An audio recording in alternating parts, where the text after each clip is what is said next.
இந்த புழுகன் அவுத்து விடும் ஆவி கதையில்ல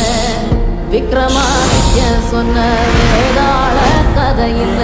விளக்கு தெச்சா பூகம் வரும் அல்லாஹ்வுதி கதையில்ல இது தண்டட்டி கிளவி சொல்லும் தனியான கதைதான்